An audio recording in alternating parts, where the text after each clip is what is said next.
നമസ്കാരം. ഏവർക്കും അഴിമതിരഹിത സംരക്ഷണ സമിതിയുടെ റിപ്പബ്ലിക് ദിനാശംസകൾ.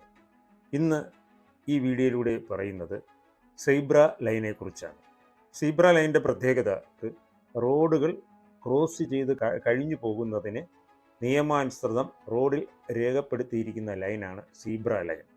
അപ്പോൾ പൊതുജനങ്ങൾ ഈ സീബ്ര ലൈനിൽ വന്ന് റോഡ് ക്രോസ് ചെയ്യുന്ന സാഹചര്യത്തിൽ ഇരുവശങ്ങളിൽ നിന്ന് വരുന്ന വാഹനങ്ങൾ നിർത്തിക്കൊടുക്കേണ്ടതാണ് നിയമപരമായിട്ടുള്ളത്. എന്നാൽ നമ്മുടെ ഈ കേരള സംസ്ഥാനത്തിൽ ഒരു വിഭാഗം ആളുകൾ ഗതാഗത സുരക്ഷിതത്വം ഉറപ്പുവരുത്താതെ നിയമലംഘനം നടത്തുക എന്ന ലക്ഷ്യത്തോടു കൂടിയാണ് വാഹനം ഓടിക്കുന്നതെന്ന് തോന്നിപ്പോകും. അനുഭവത്തിൽപ്പെട്ടൊരു കാര്യം പറയാം. അടുത്ത കാലത്ത് നാഷണൽ ഹൈവേയിൽ ഒരു ജംഗ്ഷനിൽ ഞാൻ ബസ് കയറാനായി ആ സ്റ്റോപ്പിൽ നിൽക്കുകയാണ്. അപ്പോൾ അതിനോട് ചേർന്ന് ഒരു സീബ്ര ലൈൻ ഉണ്ടായിരുന്നു. അപ്പോൾ ഒരു വിദേശ പൗരൻ അവരുടെ നാട്ടിലെ നിയമങ്ങൾക്കനുസൃതമായി റോഡ് ക്രോസ് ചെയ്യുന്നതിന് ഈ സീബ്ര ലൈനിൻ്റെ ഒരു സൈഡിൽ വന്ന് നിലയുറപ്പിക്കുകയുണ്ടായി. അപ്പോൾ ഞാൻ ആ വ്യക്തിയെ ശ്രദ്ധിക്കുകയുണ്ടായി.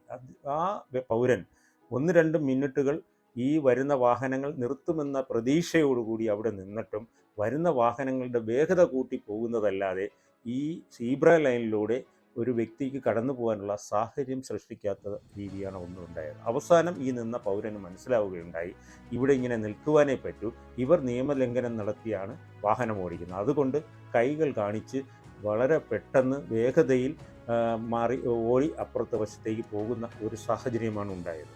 അപ്പോൾ ഇവിടെ പല കാര്യങ്ങൾക്കും പെറ്റികളും ഫൈനുകളും ഈടാക്കുന്ന ഒരു സാഹചര്യമുണ്ട്, ഹെൽമെറ്റ് ഇല്ലാത്തതിനും മറ്റും. അതേസമയം ഈ നിയമലംഘനങ്ങൾ അവർക്കെതിരെ ഒരു നടപടിയും ഈ നമ്മുടെ കേരളത്തിൽ ഉണ്ടാവുന്നില്ല എന്നുള്ളത് യാഥാർത്ഥ്യമാണ്. അപ്പോൾ ഡ്രൈവിംഗ് ലൈസൻസിൻ്റെ ടെസ്റ്റ് കൊടുക്കുന്ന സാഹചര്യത്തിൽ തന്നെ ഉദ്യോഗസ്ഥർ ഈ സീബ്ര ലൈനിൻ്റെ പ്രയോജനങ്ങളും സീബ്ര ലൈനിൻ്റെ മുന്നിലെത്തുമ്പോൾ നടപ്പിലാക്കേണ്ട നിയമങ്ങളും പഠിപ്പിച്ചു കൊടുത്താണ് ഡ്രൈവിംഗ് ടെസ്റ്റ് കൊടുക്കുന്നത്.